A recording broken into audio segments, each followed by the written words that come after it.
couple years ago, I made this large DCG hologram, pixel style, of the Half-Life logo, and it turned out really cool. But recently, I had a client reach out and ask for a jewelry version of a similar piece, so we're gonna make it. I have these two different exposures of the Lambda logo. The client requested the circle on the outside be left off, no problem. We're gonna mark our little lines for kind of how I standardize my data shard kind of production. I'm gonna trim away those edges. So we left with about 1 centimeter of hologram in the center. And I cut away a wedge, that's the shard design. And then I'm just kind of freeballing these little digitized zones, these little fragmented parts, and I'm just gonna cut away just freehand what I feel makes sense. I figured if I don't do it on the first layer, I'll fix it on the second layer. You know, I guess I think that a lot. We glued those layers together, so then we start with the second exposure. We're gonna cut away just like we did with the first one. Again, left almost the same width of hologram in the center, and we're gonna cut this one away a little bit more to try to reveal that bottom layer. So trace it out, and again, I'm gonna block out some areas that I want, basically layering the glass on top of each other to see what I like in the composition.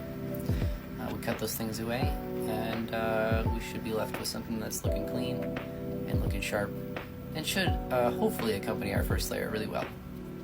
So we glue that up, we get it heated, we slam it down. Now we've got our composite glass hologram substrate to go on to the cutting machine to get cut into shape.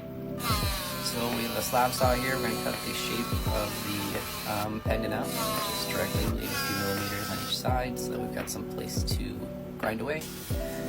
And then we're going to polish all those sides nicely. Oh, cool skater move there. I was about to do a kickflip. We've got our regular shape, and then we're going to go ahead and shave this down stage by stage. If anybody's ever done cold work class, it takes a little bit. So I'm going to speed that up, and we're going to end up with something that's like this. And that looks pretty. I really like how that turned out. I think that the composition of the kind of the fragmented and offset, kind of, they're slightly offset, really helps make that, I don't know, aesthetic pop. I always package them in these little acrylic cases. All my jewelry goes in these little cases with their own little dedicated trading card. And this is how I package those up. Usually the glass jewelry will also come with a microfiber cloth for you to clean it off. So I package it all up, we get it all buttoned down, and that's a packaged Lambda shard, custom. Let me know if you want something special. Let's make it happen.